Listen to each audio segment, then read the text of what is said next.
Bismillahirrahmanirrahim. Assalamualaikum warahmatullahi wabarakatuh. Perkenalkan, nama saya Mutiara Suryani, NPM 5020078 dari kelas 4B Program Studi Pendidikan Guru Sekolah Dasar dengan mata kuliah Telaah Kurikulum Dosen Pengampu Bapak Tio Gusti Satria, Magister Pendidikan. Baiklah, di pertemuan 14 ini kita akan membahas tentang mahasiswa dapat memahami proses pembelajaran berdasarkan standar proses K13, kurikulum darurat, dan kurikulum paradigma baru. Standar proses pembelajaran kurikulum 2013, standar proses dalam KTSP dalam kurikulum 2013, pada dasarnya penerapan standar proses dalam pembelajaran di tingkat satuan pendidikan memiliki keterkaitan erat dengan standar lain, seperti pada standar kompetensi, lulusan, dan standar isi. Selanjutnya, standar proses pembelajaran kurikulum darurat. Pelaksanaan kurikulum harus memperhatikan usia dan tahap perkembangan peserta didik pada PAUD dan capaian kompetensi pada kurikulum. Kebermaknaan dan kebermanfaatan pembelajaran untuk pendidikan dasar dan pendidikan menengah termasuk pada pendidikan khusus dan program pendidikan kesetaraan. Untuk itu, kurikulum darurat dalam kondisi khusus yang disiapkan oleh Kemendikbud merupakan penyederhanaan dari kurikulum nasional. Standar proses pembelajaran kurikulum paradigma baru. Pada pembelajaran paradigma baru, kerangka pengembangan pembelajaran bukan model yang linear, namun merupakan siklus yang berkesinambungan.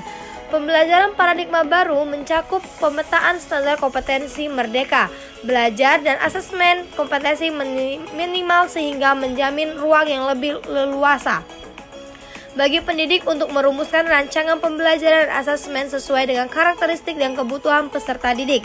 Pada pembelajaran paradigma baru, profil pelajar Pancasila berperan menjadi penuntun arah yang memadu segala kebijakan dan pembaruan dalam sistem pendidikan Indonesia, termasuk pembelajaran dan asesmen. Selanjutnya, prinsip dan karakteristik pembelajaran berdasarkan standar proses. Prinsip pembelajaran yang dilakukan di setiap unit satuan pendidikan haruslah memacu pada standar kompetensi lulusan dan standar isi. Berkaitan dengan prinsip itulah, standar proses harus mencakup beberapa komponen, yaitu perencanaan proses pembelajaran, pelaksanaan proses pembelajaran, penilaian hasil pembelajaran, dan pengawasan proses pembelajaran. Selanjutnya, menurut Peraturan Menteri Pendidikan dan Kebudayaan Nomor 22 Tahun 2016 Pasal 1 Ayat 1 menyatakan bahwa standar proses adalah kriteria mengenai pelaksanaan pembelajaran pada satuan pendidikan. Pada satuan pendidikan dasar dan satuan pendidikan dasar menengah untuk mencapai kompetensi lulusan.